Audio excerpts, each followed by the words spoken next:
Merci d'être parmi nous pour la présentation des résultats semestriels du groupe Aquatechnologies. Donc, je vous ferai un état de la situation. Mon frère Jean-Franck Ricci vous parlera de la diversification et des clients. Nicolas, comme à son habitude, commentera les chiffres. Donc, ce premier semestre 2016 clairement démontre la continuité du plan de transformation de notre groupe. Il y a 6 points majeurs à retenir. Bon, des résultats qui sont en ligne avec notre plan, avec notre prévision. La transformation de la France, qui elle aussi est en ligne avec des résultats qui sont satisfaisants, qui sont la continuité de ce que vous avez exposé, Paolo Del Noce, lors de notre dernière réunion. La transformation de l'Allemagne, qui est en ligne, un sujet sur lequel je reviendrai. Nous allons déployer réellement un business model similaire à ce que nous avons en France et dans les autres pays, ce qui n'avait pas été le cas au début. La recovery de Matisse, et puis l'accélération de notre diversification, et Jean-Franck reviendra sur les clients.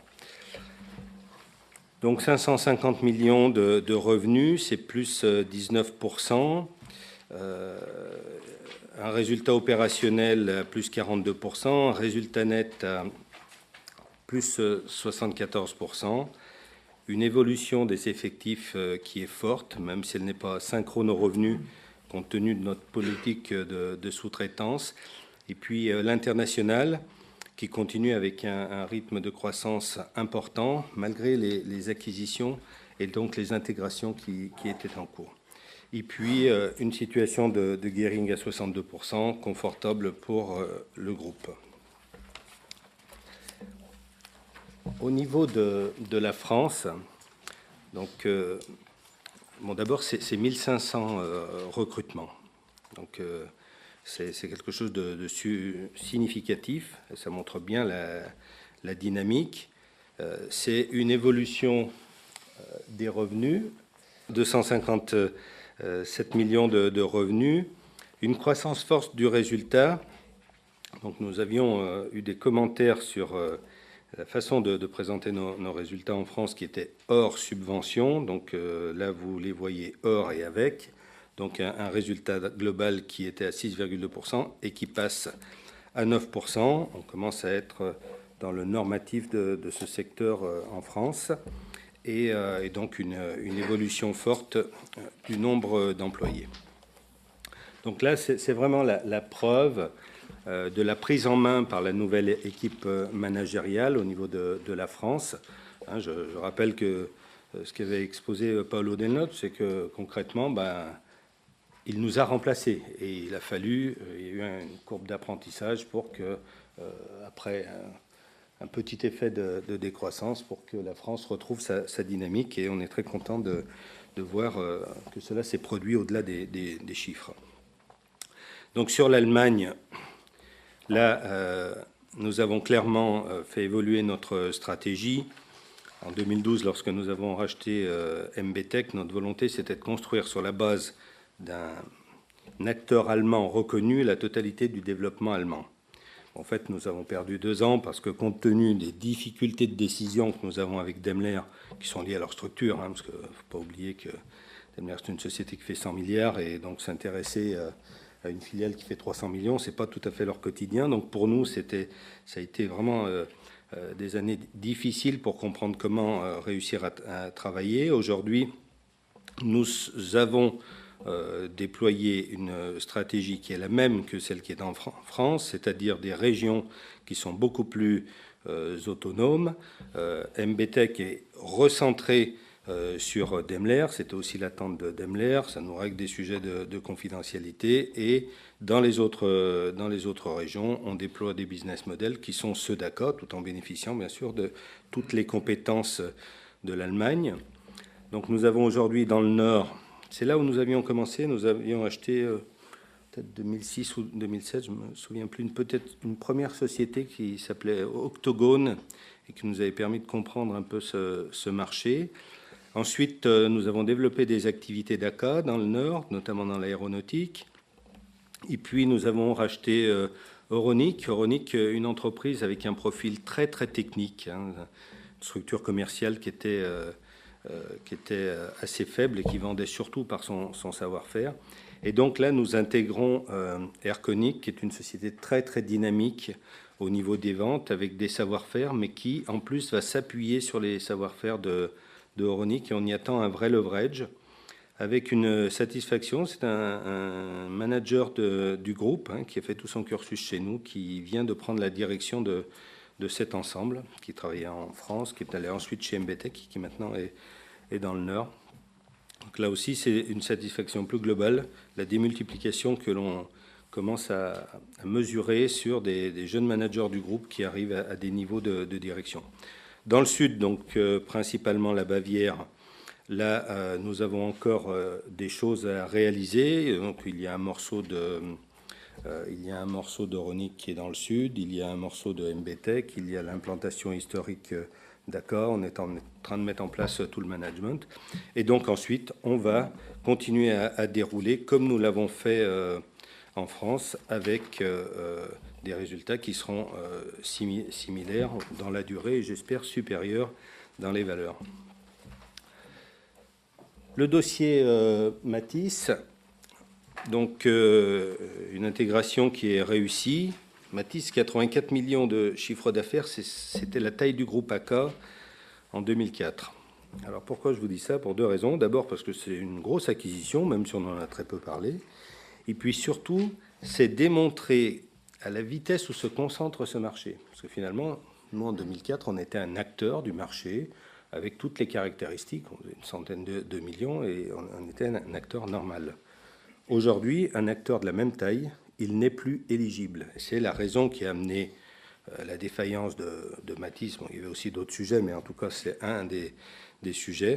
Et donc, qui démontre que les mouvements de concentration ont tendance à privilégier les gros acteurs et à défavoriser les plus petits, qui sont moins éligibles. Là aussi, une très bonne expérience managériale, puisque c'est un manager qui a fait tout son cursus chez ACA qui est à la tête, avec de très bons résultats. Et d'ailleurs, c'est vrai pour les opérations et pour les finances. Donc, au final, on rachète une entreprise qui fait, sur le premier semestre 2015, qui fait 5 millions de pertes. On réussit la recovery dans le deuxième semestre en rendant positif cette entreprise.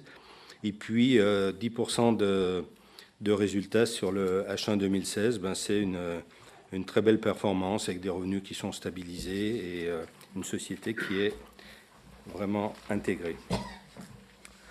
Sur la relance des acquisitions, donc je vous ai déjà parlé d'Airconic, outre le fait que c'est une entreprise qui réalise une vingtaine de millions avec 200 collaborateurs. Son positionnement est donc sur les systèmes embarqués et complémentaires. Nous avons aussi repris Berton, la marque.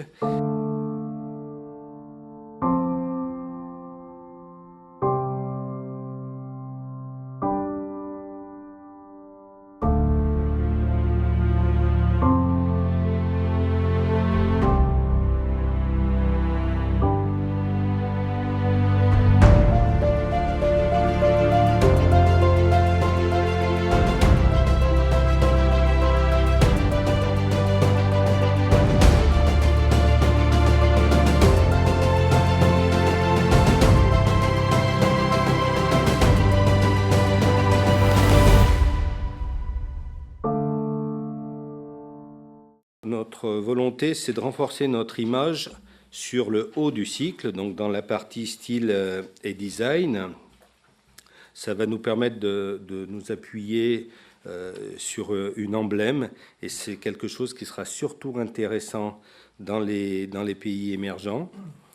En faisant cette opération, nous sommes en train de constituer un noyau avec des designers et des experts, beaucoup d'Italiens d'ailleurs, qui vont aider le groupe, qui avait déjà un positionnement. On réalise déjà une trentaine de millions dans ce domaine. Et donc, conforter le positionnement fort dans le secteur automobile du groupe. Donc, au final,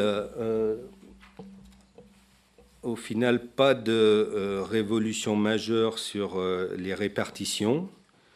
La croissance est équilibrée dans chaque zone géographique, la France étant toujours à 47%, malgré une croissance organique qui est plus forte à l'international, mais qui a été compensée par l'acquisition de Mathys, dont une grande partie était en France. C'est pour ça qu'on retrouve les mêmes poids. C'est d'ailleurs un hasard quand on consolide de retrouver les mêmes. Donc, voilà, tout ça pour démontrer assez clairement que nous sommes en phase avec notre plan stratégique. Nous sommes contents de notre diversification et des nouveaux clients. Et je vais laisser Jean-Franck vous en parler plus en détail. Alors, bonjour à tous et à toutes. Je me présente tout d'abord à vous parce que c'est la première fois que je viens à cette séance. J'ai rejoint le groupe en 1988 à la direction des projets. Donc, ça fait quelques années que je suis dans ce groupe et très rapidement, après avoir réalisé des activités de projets très importants worldwide, et c'est un petit peu la différence entre ACA et nos confrères. Nous sommes nés du projet et non du recrutement. Mon frère m'a confié dans les années 2000 la diversification internationale du groupe. Et nous avons tout simplement accompagné nos clients français dans tous les pays européens, ce qui a créé le début de l'international pour ACA.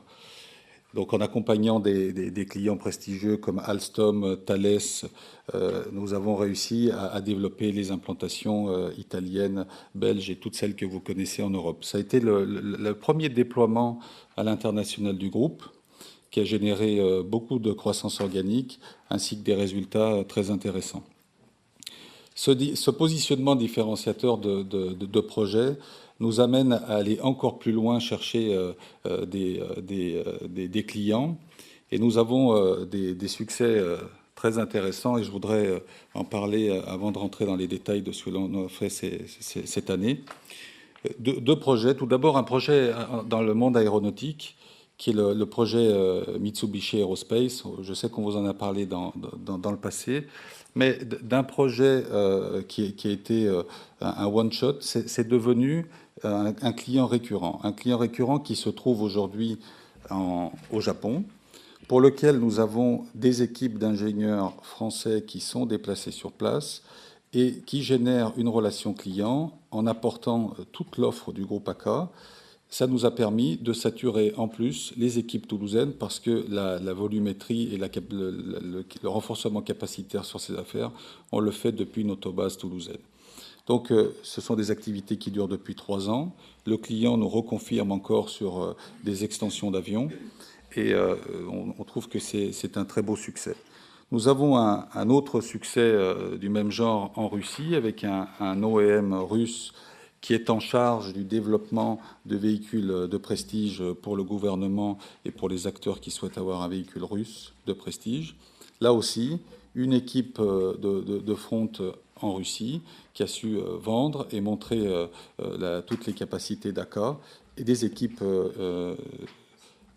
de Stuttgart et de Paris qui ont su réaliser le projet.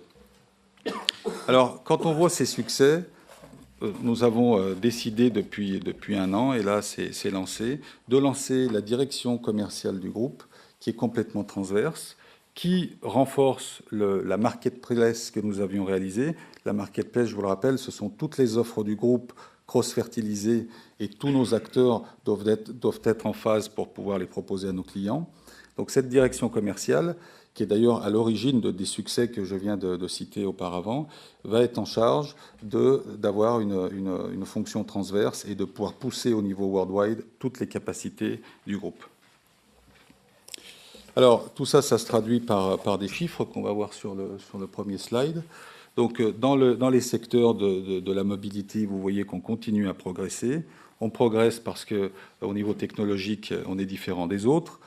Dans le domaine automobile, vous connaissez notre Link & Go, c'est le véhicule du futur, le véhicule qui embarque des technologies, qui embarque du drive-by-wire, c'est-à-dire aucune connexion mécanique entre le volant et les roues.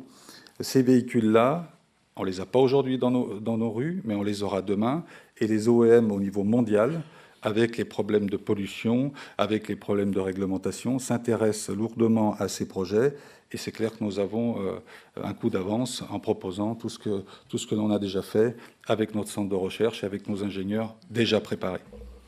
En ce qui concerne le monde de l'aérospace, les acquisitions que mon frère a faites dans le passé étaient très stratégiques, puisque notre notion d'équilibre, elle est démontrée en ce moment où vous avez dû lire dans la presse ce qui se passe autour de l'avionneur Airbus. Nous continuons à progresser chez Airbus. Nous continuons à progresser parce que le cycle d'industrialisation, qui est la priorité du constructeur, puisqu'il a vendu des milliers d'avions qu'il doit produire, c'est le positionnement historique du groupe. Nous sommes présents, nous avons démontré nos capacités, et je vous expliquerai tout de suite après les projets gagnés. Sur les activités de modification des avions, puisque l'avion, sa durée de vie, c'est 30 ans, ce n'est pas toujours la même airlines qui utilise l'avion. Donc, à la fin d'un cycle, il faut changer la cabine, refaire des dispositions dans l'avion. Nous avons les certifications au niveau mondial qui nous permettent de le faire. Et bien entendu, nous remportons des contrats, ce qui justifie 12% de croissance dans ce secteur. Au niveau de la diversification, c'est aussi notre point d'orgue. Hein. La mobility, c'est les secteurs importants dans le groupe, mais l'objectif, c'est de développer les autres secteurs. Donc, le domaine de la santé, c'était une activité purement française, et nous avons remporté des contrats cadres. C'est ce qu'on disait auparavant, ce que mon frère disait, les acteurs globaux permettent de remporter des marchés au niveau worldwide. Quand on est un petit acteur dans son coin, on n'est plus éligible. Donc là, c'est le cas. Un contrat avec un grand laboratoire français qui nous permet d'étendre nos expertises de partout en Europe, et ça génère de la croissance.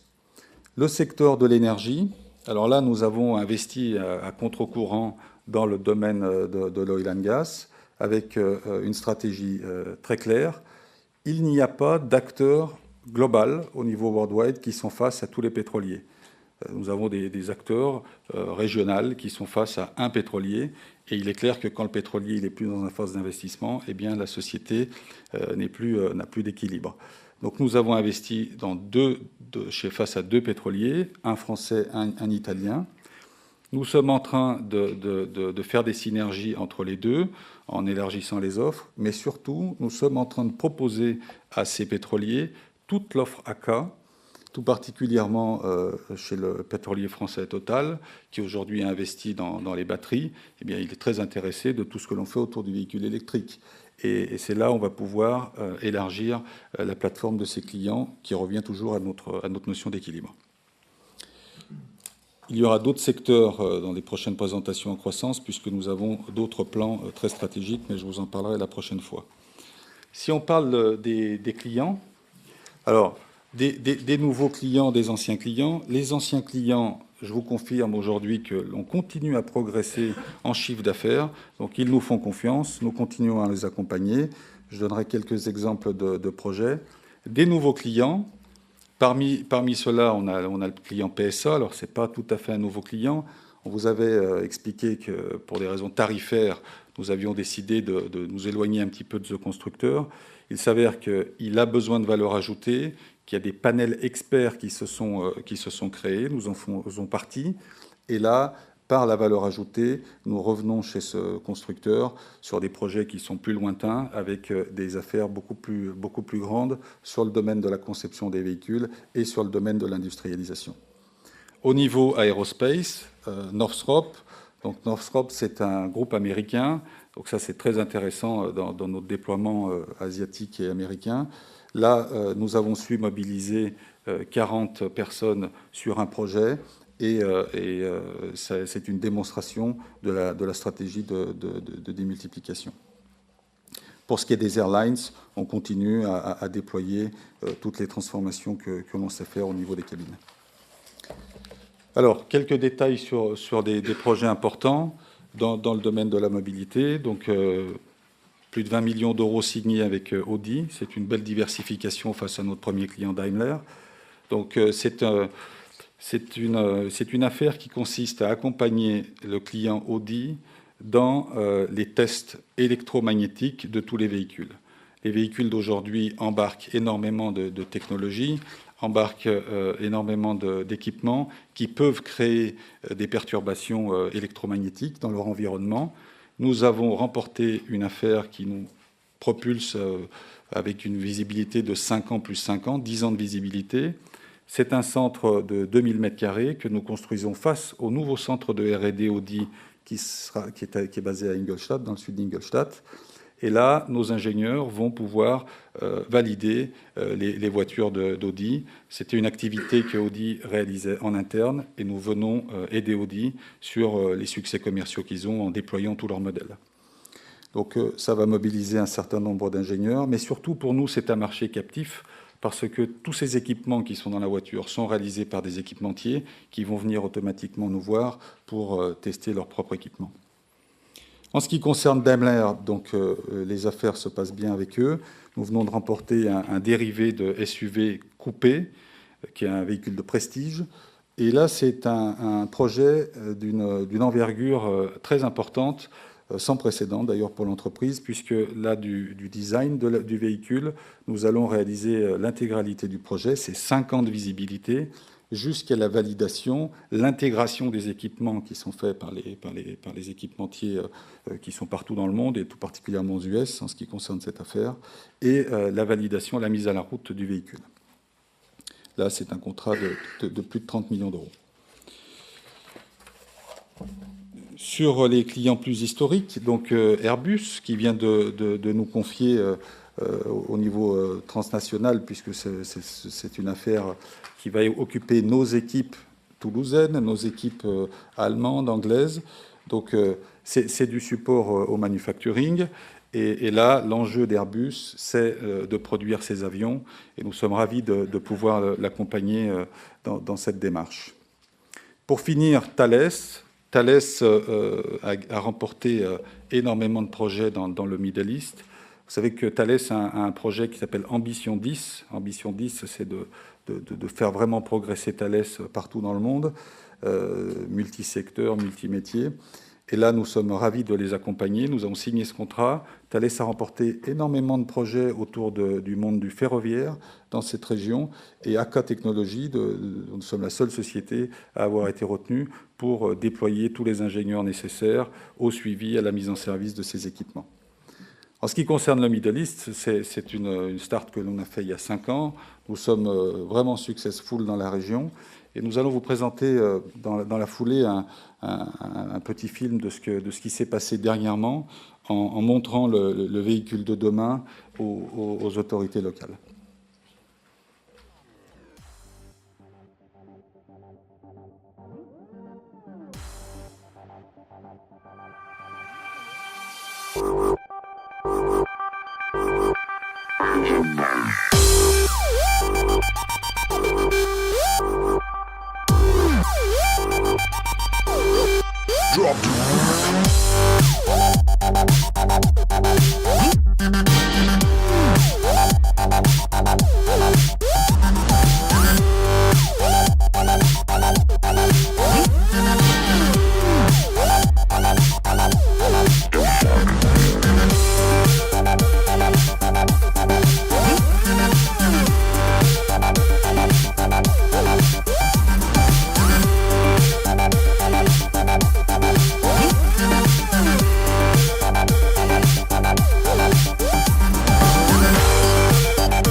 Merci à tous. Je vais laisser la parole à Nicolas qui va traduire tout ça en chiffres.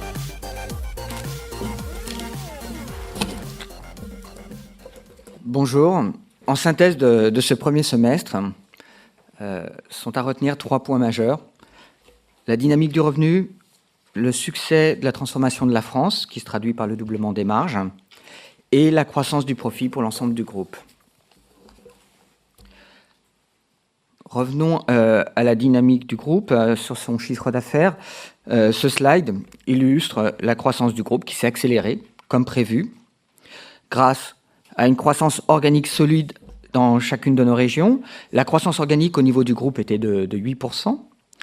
Une croissance de la France qui est forte, même retraitée du nombre de jours ouvrés du premier semestre, qui confirme le bien fondé de la transformation que nous y avions menée et qui nous avait conduit à abandonner, dans un premier temps, certains pans d'activité.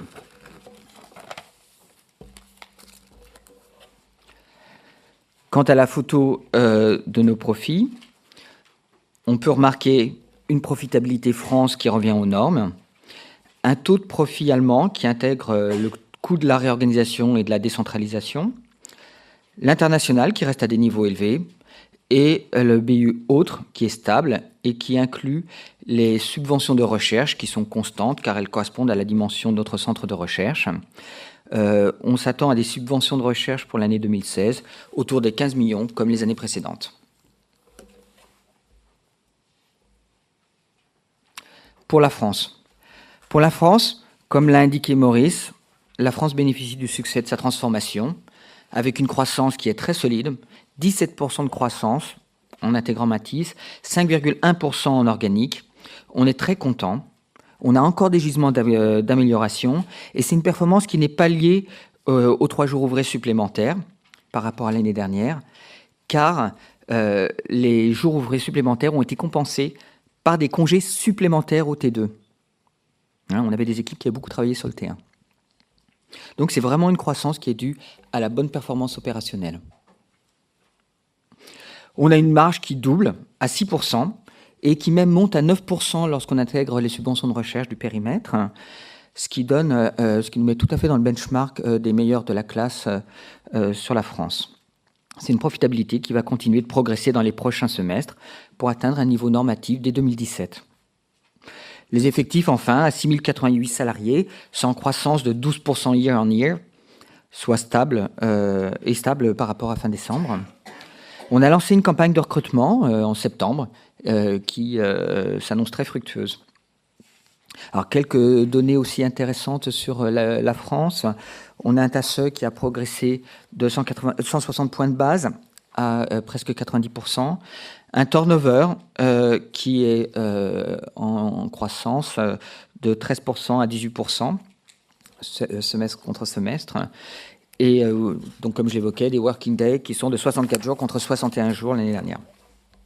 Sur l'Allemagne, les performances de l'Allemagne préparent notre futur, avec tout d'abord sur le chiffre d'affaires une croissance de 20 millions d'euros, soit 13% de croissance. Alors, cette croissance, comme on vous l'avait expliqué lors de la publication de notre chiffre d'affaires du T2, inclut une affaire majeure de vente de matériel qui est à l'image de ce qu'on avait fait en France d'ailleurs au deuxième trimestre 2015, ce qui explique d'ailleurs le taux de croissance organique du deuxième trimestre 2016 par rapport au deuxième trimestre 2015 de la France. Donc, pour revenir à l'Allemagne, cette vente de matériel impacte pour à peu près 7 millions d'euros, donc il y a une dimension assez one-shot. Le reste, c'est 13 millions d'euros qui provient du travail de diversification accompli sur l'Allemagne.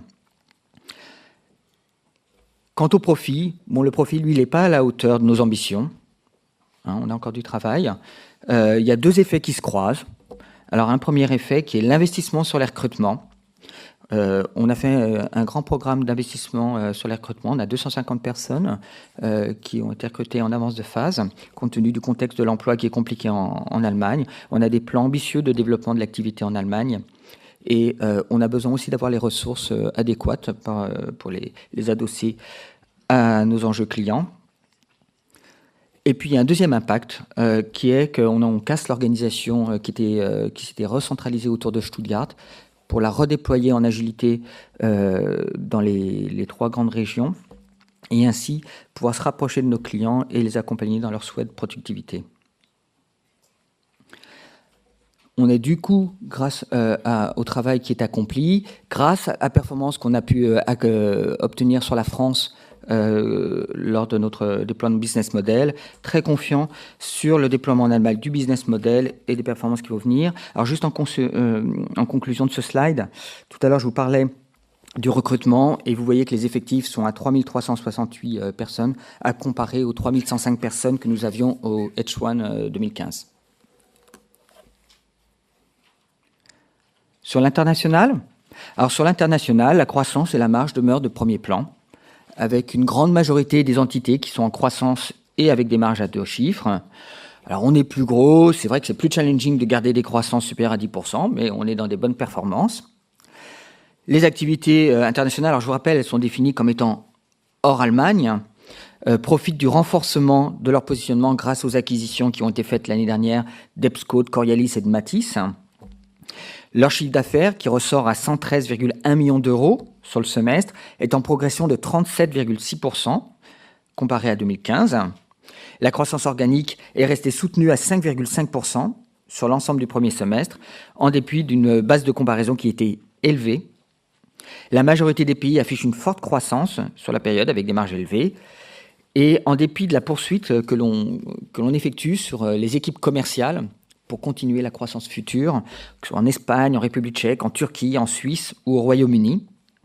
Il y a aussi un point à souligner sur l'international, qui est le succès de l'intégration de Matisse, et que l'on voit d'ailleurs dans les bonnes performances de la Belgique, qui enregistre une croissance de 60%, dont 6,4% en organique, et des marges à 2 chiffres. Au total, les activités internationales ont dégagé au premier semestre un résultat opérationnel courant de 11,3 millions d'euros, soit une marge opérationnelle de 10%. Et la poursuite de la diversification du groupe à l'international est un des enjeux majeurs de la progression des marges du groupe pour les années à venir. Maintenant, quand on s'intéresse à ce qui se passe en dessous de la marge opérationnelle, on voit tout d'abord les non-recurring, qui sont autour de 10 millions attendus pour l'année, qui sont stables sur le semestre par rapport à l'année dernière. Donc, sur le semestre, on est à 5 millions d'euros, ça tend à 10 millions d'euros stables. Frais financiers.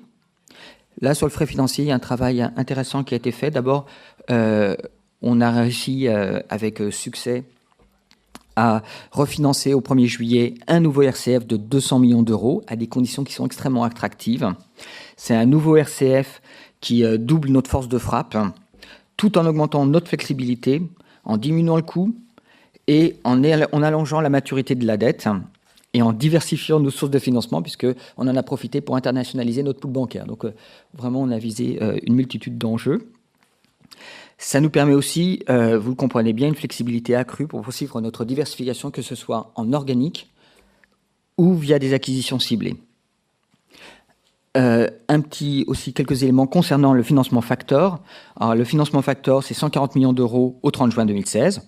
C'est un financement qui a tendance à baisser comparé au chiffre d'affaires historiquement. Il y a d'ailleurs un slide en annexe sur le sujet. C'est un souhait, le financement du factor depuis la création du groupe. C'est un souhait notamment parce que il est souple et très économe, puisqu'on a un coût de financement qui est inférieur à 1%. Et il est encore plus intéressant que le RCF, même si on a déjà un RCF qui est extrêmement peu coûteux. Donc voilà pour le petit zoom sur le coût de notre financement. Sur le revenu net comparé au chiffre d'affaires, on a un revenu net qui progresse fortement, avec un taux de revenu net sur chiffre d'affaires de 3,1%, à comparer à 2,1% au premier semestre 2015. Maintenant, lorsqu'on souhaite bridger la nette dette entre le 31 décembre 2015 et le 30 juin 2016, on voit un montant de dette nette de 141 millions d'euros, un gearing de 62%. Tout d'abord, la saisonnalité traditionnelle des cash flows sur le groupe. Sur longue période, on a un écart très significatif entre les cash flows générés sur le premier semestre et le second semestre. On s'attend au même type d'écart sur l'année 2016. On a une bonne maîtrise du BFR, en dépit de la croissance forte du groupe, avec un DSO qui est en nette amélioration, 66 jours contre 75 jours year-on-year. La phase, alors ça c'est une chose qui est un peu différente par rapport aux années précédentes. En général, on a une saisonnalité avec plus d'investissement de CAPEX sur le second semestre que le premier semestre. Cette année, on a eu un plan de capital expenditure plus important sur le premier semestre, lié à deux éléments majeurs. Un premier sur Stuttgart, où nous avons investi pour accompagner notre principal client, et surtout un autre investissement qui est le projet EMV Audi dont Jean-Franck vous a parlé, qui permet de préparer l'Allemagne du futur. On va profiter des prochains semestres à venir pour continuer d'améliorer nos marges et le ratio de conversion en cash de nos marges.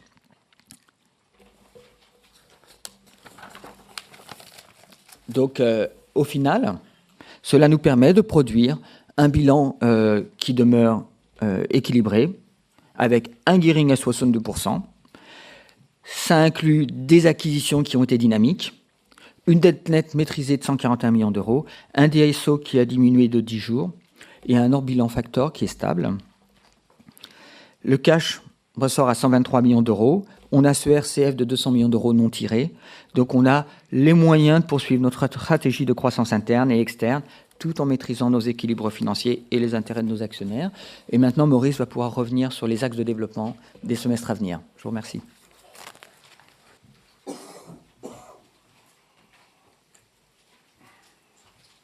Finalement, en conclusion, c'est la même phrase que l'introduction. Nous continuons notre plan de développement et de transformation.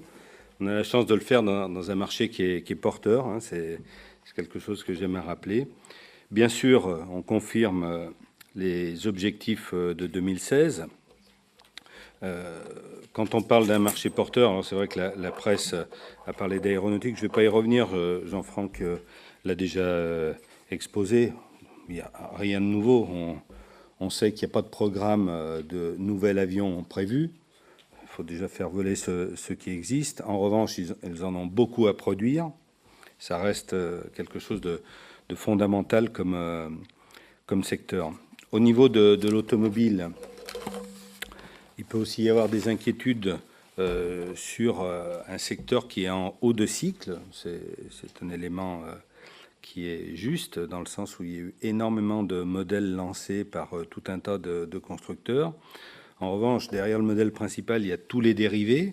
Le SUV dont parlait Jean-Franck en est un. Donc, il y a beaucoup de déclinaisons qui amènent beaucoup de volume d'ingénierie. Pas beaucoup en production, parce que les lignes sont flexibles, mais en ingénierie, beaucoup. Et puis, un vrai enjeu d'intégrer toutes les technologies. Alors, bien sûr, dans l'axe du véhicule autonome, on le voit tous les jours dans les publicités, les véhicules se garent tout seuls et vont sortir tout seuls de l'autoroute, mais il y a aussi des choses qui se voient moins, et puis il y a tout ce qui est multimédia qui arrive à bord des systèmes de transport, donc tout ça c'est des volumes qui sont intéressants. Dans le ferroviaire, on note aussi une évolution.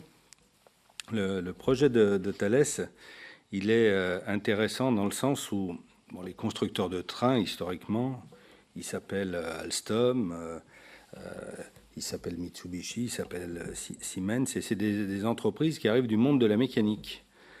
Thales est une entreprise qui arrive du monde de l'électronique. C'est parce que les répartitions du poids des technologies avec le temps s'inversent, et donc on voit des acteurs qui vont arriver par leur maîtrise de la signalisation, de la gestion des flux, des systèmes embarqués. Finalement, acheter un train, ça devient un accessoire. Alors, je fais un peu une caricature pour la compréhension, mais on voit bien les mutations des marchés qui découlent des mutations technologiques. Donc, clairement, un des mouvements d'outsourcing qui se poursuivent. Sur notre plan de transformation, en faisant 48% dans l'automobile, on vous a mis des contours, comme ça c'est assez simple à comprendre. C'est surtout suivre la totalité des indicateurs. Donc sur la transformation de la France, bon, on est content et on est sur un trend pour aller à 100%. Au niveau de l'Allemagne, on a encore du travail à faire, même si on considère maintenant avoir les idées très claires sur tout notre déploiement. L'intégration de Matisse est clairement terminée. On peut noter les évolutions de marge et on attend aussi une évolution des volumes de génération de cash. Sur la diversification, donc là, nous avons mis en place les outils qui sont nécessaires. Et sur ce point, je voudrais rajouter quelque chose que peut-être Jean-Franck aurait pu dire, c'est qu'il a en charge de mettre en place cet outil commercial au niveau mondial, mais il y a 6 ou 7 ans, il a eu en charge de faire la même chose au niveau de l'Europe. Et donc, on a vu que ça avait été un succès, donc on sait quand même exactement comment faire, mais en revanche, ça nous a demandé beaucoup de recrutement avec des cadres plus internationaux. Ça a été le gros du travail à réaliser, et bien sûr, cela doit générer de la croissance, et on le voit avec un indicateur. Donc, on mesure clairement l'avancée de notre projet de transformation. Cela confère des perspectives de performances futures qui seront fortes. Ça nous permet de façon très sereine de réaffirmer notre objectif qui devient court terme, de réaliser 1,2 milliard de chiffre d'affaires, 100 millions de résultats, et donc d'être clairement dans les guidance que nous avons annoncés. Voilà, je vous remercie de votre attention. Nous sommes à votre disposition pour répondre à vos questions.